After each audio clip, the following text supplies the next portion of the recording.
You can definitely say that over the last 2 years, he has rebuilt this team in his image. He went to Kylian Mbappe and said, I want you to run more and work harder for the team. And Mbappe kind of said, not terribly interested. So he went off to Real Madrid. But every player that's in that team now does exactly what he wants. He moves the chess pieces.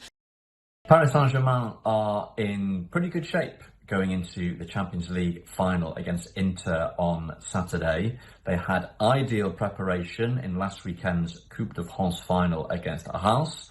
Luis Enrique picked pretty much his strongest available starting 11. They were 2-0 up inside 20 minutes, 3-0 up by half-time, and 3-0 was the final score. No injury issues. Kvaratskhelia sat out the Coupe de France final with a headache, but he's back in training. He's fine. The only selection dilemma facing Luis Enrique is once again who to pick on the right side of his attack out of Bradley Barcola, who scored twice against Reims, and Désiré Doué. The Champions League hasn't always been kind to PSG. I'm sure we all remember the multiple humiliations that have befallen them in the competition in recent seasons. But they've come through some tight spots in this season's competition already, scraping into the knockout rounds, coming from behind to eliminate Liverpool in the last 16, surviving a real wobble against Aston Villa in the second leg of their quarter-final, and again, not always being at their best against Arsenal in the semis, but getting the job done. There's a sense that some of the ghosts of the past have already been banished. I'm told the mood in the camp is focused, determined, players and staff not getting ahead of themselves. They've got a chance to make history by winning the Champions League for the first time in the club's history. The only thing they have to do now is finish the job. Our producer put it perfectly in our rundown. PSG, always the bridesmaid, never the bride. And it is interesting because I think at the beginning of the season, when you looked at this team, yes, a team that can go out and win Ligue 1, but not necessarily a team that you expected to win the Champions League or get to the Champions League final. I think a lot of things change when Kvara shows up on that team in January. The team is clicking. A lot of young talent that has really flourished this season under Luis Enrique. But is this the season with this team, after losing Mbappe, after no Messi is gone from the team, no Neymar, all these players that have left, is this the season where they finally do get it done?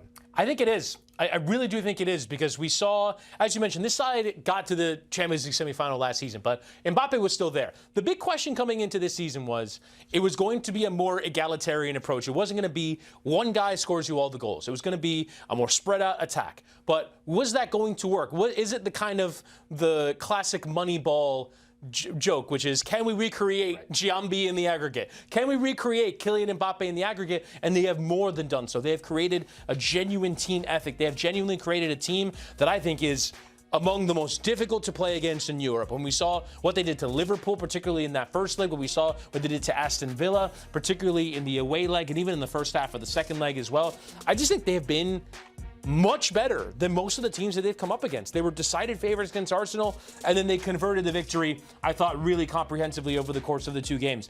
They're just a really good, balanced, even team. And I think the biggest thing you can say about them is, when we talk about football, there's this theory out there that football is a weak link sport. It's about who's your 11th best player as much as it is about who's your best player. And I don't see a solitary weak link in this team. I really don't. Maybe in the center of defense is where I have a little bit of worries going into this final. But, man, this PSG team from 1 to 20 is absolutely spectacular. It is interesting, right? Because you want to focus on a Dembele, a Kvara, more recently a Désiré Doué, who's been fantastic for them.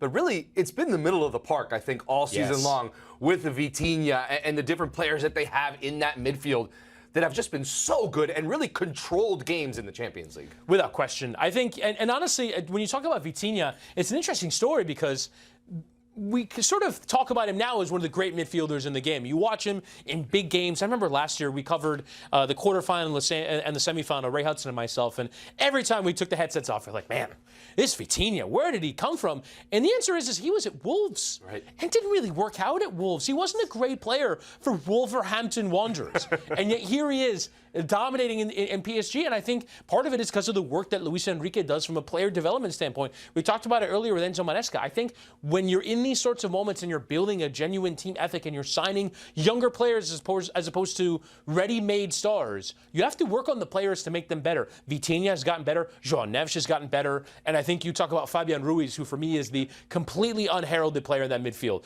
Euros winner with Spain in the summer, was absolutely sensational for them. And then in this PSG side, eventually had to win his position back off of Warren Zaire-Emery, and more than did so. He's more than deserving of his place in the team. Luis Enrique, all credit to him for the way that he's knit this team together, has the right balance of every kind of skill set that you want on the pitch. He won the Champions League in 2015 with Barcelona.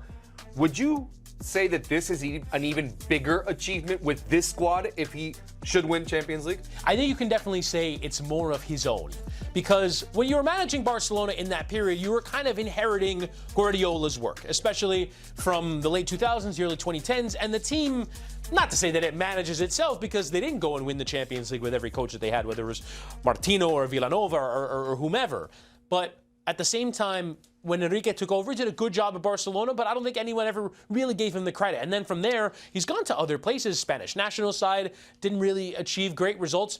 You can definitely say that over the last 2 years, he has rebuilt this team in his image. He went to Kylian Mbappe and said, I want you to run more and work harder for the team. And Mbappe kind of said, not terribly interested. So he went off to Real Madrid, but every player that's in that team now does exactly what he wants. He moves the chess pieces. And you go back to, I remember that first goal that they scored against Arsenal. Jamie Carragher in the pregame show kind of outlined this pattern that they do, which is they bring Ousmane Dembele really far deep, and then they play into him, and then there's someone running off him, and there's a space to play into. And you can see the patterns. It's not just about tiki-taka and keeping it. It's about using it incisively. And part of that is the talent that they have. With Dembele, Kvaratskhelia, Doué, Dembele, they're so incisive. They go forward. They're so vertical in the way that they play, but they can also play controlled as well. So this is, in some ways, his masterpiece. It's going to be a difficult task for Inter Milan. They do have the defense to be able to contain PSG. That's why I think this is going to be an absolutely fabulous final